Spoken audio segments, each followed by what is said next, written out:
আপনারা কি জানেন আইবিডি কি? আজ ওয়ার্ল্ড আইবিডি ডে। এই দিন আমরা প্রতি বছর পালন করি জনসাধারণের মধ্যে আইবিডি সম্পর্কে সচেতনতা বাড়ানোর জন্য। আইবিডি হলো এটা হলো ইনফ্লামেটরি বাউল ডিজিজ। এটা হচ্ছে আমাদের অন্ত্র বা ইন্টেস্টাইনের দীর্ঘমেয়াদী একটা ক্রনিক ডিজিজ, যার ফলে আমাদের পেটের মধ্যে আলসার হয়। আর আপনাদের অনেকের মধ্যেই দীর্ঘদিন ধরে যাদের ডায়রিয়া হচ্ছে, রক্ত পায়খানা, পেটে ব্যথা, ওজন কম হয়ে যাওয়া, খিদে কম হয়ে যাওয়া, এই সিমটম নিয়ে অনেকেই থাকেন। চিন্তা করে আপনারা বিভিন্নভাবে ট্রিটমেন্ট করেন, কিন্তু সেটা গ্যাস নয়, সেটা কিন্তু আইবিডি হতে পারে।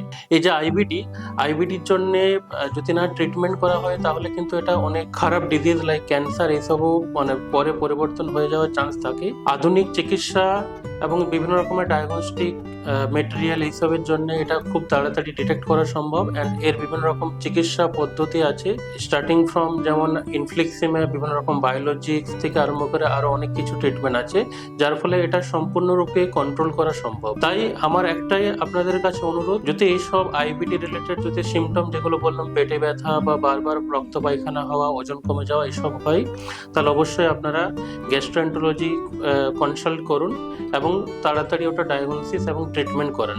কারণ যদি সচেতনতা বাড়ে তাহলেই কিন্তু রোগটা আমরা আর্লি ডিটেক্ট করতে পারবো এবং এটা ট্রিটমেন্ট করতে পারবো, যার ফলে যে দীর্ঘমেয়াদী এর সাইড ইফেক্ট যেমন ক্যান্সার বা দুর্বল হয়ে যাওয়া বা উইকনেস হয়ে যাওয়া, এগুলো হওয়ার চান্স খুব কম। আর একজন আইবিডি পেশেন্ট তার কিন্তু শুধু সে রোগীর সাথেই যুদ্ধ করে না, সে কিন্তু আউটসাইড ওয়ার্ল্ড যেমন তার পারিবারিক, তার কর্মক্ষেত্র এসবের উপর এবং মানসিক মেন্টাল হেলথ এইসবের উপর ইফেক্ট পড়ে। তাই আমার একটা অনুরোধ, যারা আইবিডি পেশেন্ট তাদেরকে যথাযথ সাপোর্ট করুন। এই রোগটা কিন্তু ছোঁয়াচে রোগ নয়, তাই এই রোগ একসাথে থাকার পরেও এই রোগ কিন্তু ট্রান্সমিট করে না, তাই তাদের সাপোর্টের খুব প্রয়োজন। চলুন আজ আইবিডি ডে আমরা সেলিব্রেট করি, সবার মধ্যে সচেতনতা বাড়াই এবং এই রোগ যাতে তাড়াতাড়ি ডায়াগনোসিস হয় এবং এর ট্রিটমেন্ট হয় তার চেষ্টা করি। ধন্যবাদ।